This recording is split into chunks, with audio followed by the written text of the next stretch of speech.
Hey folks, James Caton here. A very quick introduction to this episode. Today's conversation is with Byungsu Kim, gaming industry leader for Microsoft.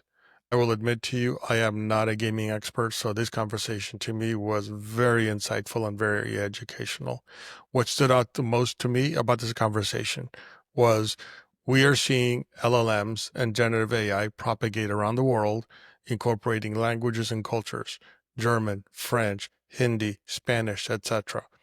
What is really interesting is that individual games have their own languages, their own cultures, their own norms.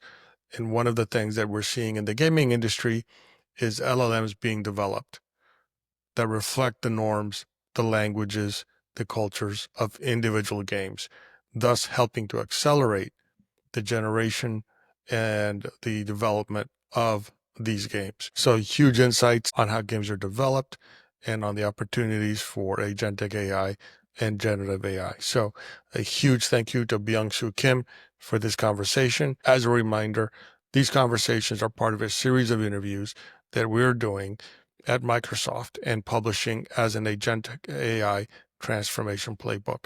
You will find the download link in the notes. If you enjoy these kinds of conversations, share them with a friend, hit subscribe. You can find us on all of your favorite podcasting and video platforms. Thank you so much. Listen on. Byung-Soo, welcome to the show. Yeah, nice to meet you, James. Byung-Soo, for the audience that is joining us today, can you please give us a brief introduction of your role at Microsoft and your industry focus so that they have some context on your perspective on agentic AI and where it's coming from? Yeah, so my name is Byungsu Kim, Senior Gaming Solution Architect, working in the worldwide gaming vertical team, which is under media, telco, and gaming industry vertical. So I have engaged with many gaming customers, their cloud journey. Nowadays, 2 and more years, I'm focusing on up to evangelizing generative AI adoptions in the gaming industry. Actually, yeah, game studios and publishers is a quite pioneer in every aspect of technologies, and they definitely eager to evaluate, experiment the generative AI ideas too. So yeah, and nowadays the agentic AI changing the landscape of AI, the applications from just the chatting to the automation and actions. And yeah, the game studios, the experimenting agentic AI approaches to uh, improve or no, not just improve, innovate their game creations and even the player experience in the another level. So yeah, I'm really enjoying nowadays the AI innovations in gaming industry and actually how they change the landscape. Uh, and yeah, thanks for your the this opportunity to share this the insights with the audiences. Byung-Soo, this is going to be an interesting discussion because it's a different industry from what our GSI partners typically focus on. So for me, this is new and it'll be very educational for myself and for the partners that I work with and the general audience. So thank you for taking the time to have this conversation with us. It'll be very refreshing. It'll be a new topic for us. So Byung-Soo, what is the most exciting thing about agentic AI for the gaming industry from your perspective? Yeah, from my perspective, yeah, actually, not only agentic AI, actually generative AI, the attract many game developers and game studios in two perspectives. So for the they started reconsidering the game production wise, how they can improve the productivity of productions and game development with generative AI. And the other part is how they can make a new innovation in player experience itself, in content wise, which they are creating for. And actually, yeah, before the rising agentic AI, uh, the generative AI, yeah, the was quite attractive, but quite limited to adopt it directly into game production because game production pipeline is quite complex. It requires massive code, massive the art design, the music composition, and the yeah narrative writing. Yeah, it's total. It's similar with the movie industry. Actually, yeah, it requires very complex pipelines and the various talents to make a one single great game. And yeah, Byung-Soo, for those of us that are not in the industry, games have obviously video, mhm, and you immerse yourself in the video, and you mentioned audio and music as well. So it sounds like this is a multi-dimensional generative right. opportunity. You're accelerating the generation of video and Mhm. graphics for the game, but then you also have to accelerate the generation. But then this also presents the opportunity to accelerate music production and sound production for the game. Yeah. So that just sound yeah like just the environment sound, music, and sometimes the more nature and human like the voice generation, which contains rich emotions. Because yeah, just news-like narrative and speaking style is not relevant for gaming. Hmm. Yeah, you understand how voice actor acts in the gaming context, right? So, so yeah, the generative AI make a change all this landscape because we couldn't imagine this quality of content generation before with traditional models. But generative AI approaches yeah, it can generate much more content with higher quality, uh, with more context and consistent wise. But before the agentic AI introduction, the still the adoption is quite challenging because all the generative model like LLM, LMM, or music, the diffusion models and some the other model should be combined and integrate manually from the customer perspective, developer perspective, and yeah, they should choose each models, the generative models, one by one for each workload. But the nowadays the agent AI introduce other technical compatibility layers like MCP server, MCP clients, and the A2A protocol. This innovate all the orchestrations and the automation, how the generative model understand the its workflow, and the multimodal orchestration is now becoming much more much easier than before. And yeah, even the small or medium-sized game studios now tackling down how they can adopt these agentic AI approaches for their gaming. So the agentic capabilities are used to accelerate the development of the graphics and of the audio. The agentic reasoning is helping to select the right LLMs for the right workloads and then manage that through the process. So yeah, for example, the art asset generation. So the two-dimensional the art asset, like the game art assets and some background generation. Before agentic AI approaches, yeah, there was the great diffusion model there, right? The DALL-E 3 or some stable diffusions or the Mid Journey. But the what's challenging is how they can make the multiple assets with consistent style, and so that they can apply it into games, right? But with the agentic AI, with the origin of LMM, the multimodal the assets, they can make it automated. So they can make a agentic AI review the generated asset and the make it considering is it consistent with the other art assets or something like that.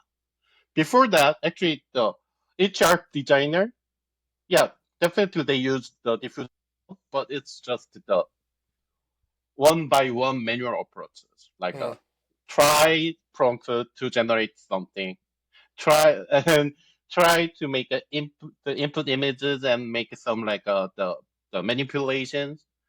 So it, yeah, definitely helps some the productivity of the object generation, but it's not fully, it cannot be fully automated. But with agentic AI, Hmm. we can make agent to evaluate is it consistent with the other artist library, or so is it applicable for, yeah, with the given the the criteria, right?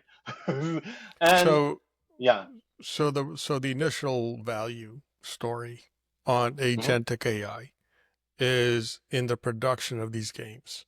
That's the initial value story, helping to ensure consistency and quality in the generation of graphics or sound. So Um, yeah, yeah, right. Go ahead. are there is there another value story? Is there another place where agents will play a role in the gaming industry? So yeah, agentic AI. So actually, I think agentic AI make realizing true automations. Before agentic AI, it's really hard. So like, actually, it makes some decoupling the multimodal application. So before that, the developer should implement their own AI application, like the interacting the model, and if they require some multiple models, they need to implement by themselves. But with agentic AI, for example, yeah, translation, the LLMs has much the more capability in translation compared to the traditional machine translation. It understands the uh, context, and it can generate the more human-like translation. And actually, we can adopt some like the culture, the understanding into the translations. And in gaming industry, localization is not just the translations. Actually, we need to maintain the style or persona of each characters of that narrative, right? The style of the 5-year-old children is quite different from other narrative, right? We need to maintain that type of the nuances and persona in the translations, right? Yeah, with So LLM, it can be achievable, but yeah, it should be implemented by the like making some embeddings and some vector databases and yeah RAGs.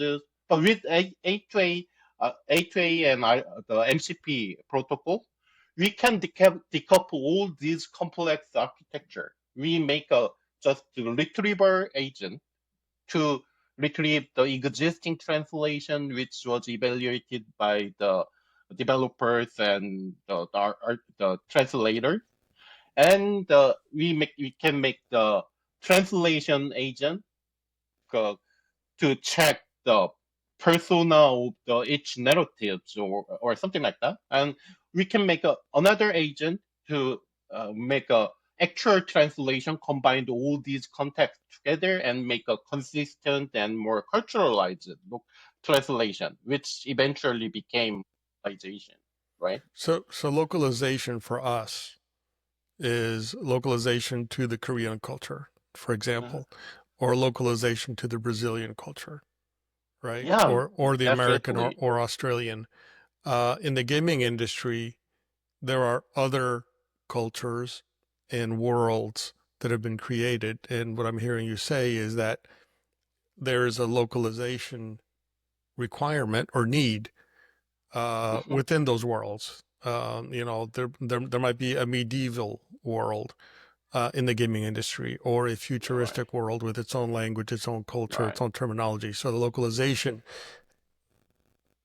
LLMs and technologies and approaches have to be created for those worlds individually in order to maintain the consistency of the story. Yeah, right.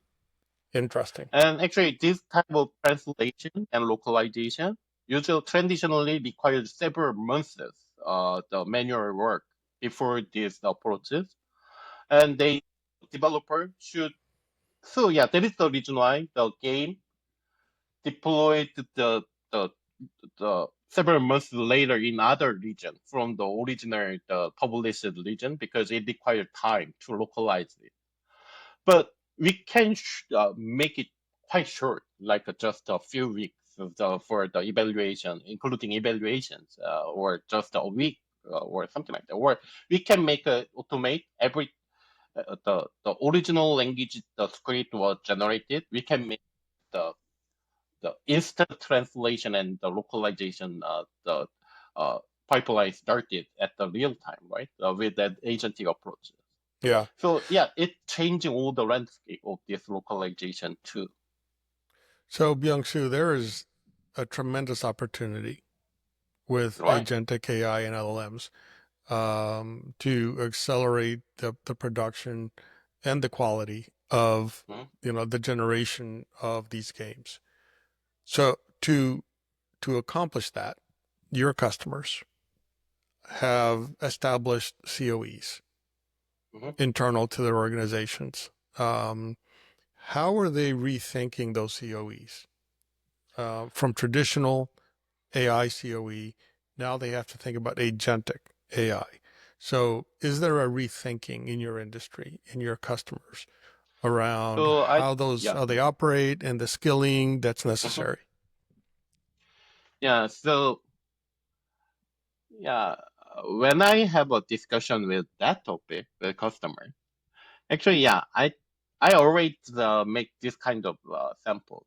Let's assume that if you have some intern in your the company, you should educate them to onboard in short time with the sufficient matter of the materials of the how onboard and what is the work processes or something like that. Even with the agentic approaches, yeah, the statement is still valid. The yeah, trash and trash out. So the COE should focus how they can organize their existing data more efficiently, which can be use the agentic AI approaches. So data is the first criteria they should focus on. How they can actually it's a core value of the customer. Actually, they experience the much deeper than us, right? So they knows uh, best about how they work, right? So COE should focus how they, yeah, there is some kind of non-documented experience or some non-documented data there. So we need to approach them how we can make that the just verbally transferred knowledges, The the underground intangibles. knowledge can be documented and Mm, dataized. And yeah, even agentic AI, actually, how make the them yeah when you make an order or some when you make instruct the interns, we should uh, state the much more clear directions and much more clear tasks, how they can tackle down those challenges. So they should make some the uh, educational process, build the educational processes. What is the most efficient way to utilize the implemented agent? because the result is quite different from the how they can be used, how they was instructed, right? Even after the implemented with good or great data. So we should make some kind of the education acceleration or best practice prompt or some library of the how they utilize agents most efficiently in corporate wide. I think yeah, before this agentic AI approach, the COE of AI uh, is just regarded like a machine learning expert or AI or some building pipeline. Yeah, but with rising of LLM and agentic AI, yeah, if the company has the dedicated team to build their own large language model or agentic AI model, definitely it's different story. But most of our customer doesn't have that level of the dedicated team. So yeah, with they I think I suggest I propose those customers the best way. You don't need to reinvent every field time. You the best way to adopt agentic AI and the generative AI is to learn how to use it more efficiently with your own data. The the pre-processed or well documented. Yeah, and you can fill the gap, the lacking of non-documented knowledge and experiences. Yeah, Byung-Soo, uh, as customers start down this journey with the COEs, right? They start off with the base knowledge and then they become more capable, more knowledgeable. Mm. What kinds of new revenue opportunities are your customers seeing with agentic and generative AI? Um, what are new use cases, new revenue streams, new opportunities that they're seeing to grow the business and bring more value? Yeah, so in customer wise, right? In customer perspective, yeah, definitely. Yeah, actually, even very small game, it requires several months or sometimes the years of development time, and including localization. Sometimes it's more than 5 years or something like that. And yeah, the AAA game title requires 5 years with more than 300 or 500 developers and art designers and sound engineers. But with generative AI and agentic AI, we can reduce the time to the market quite significantly because not all game development and game production pipeline is not.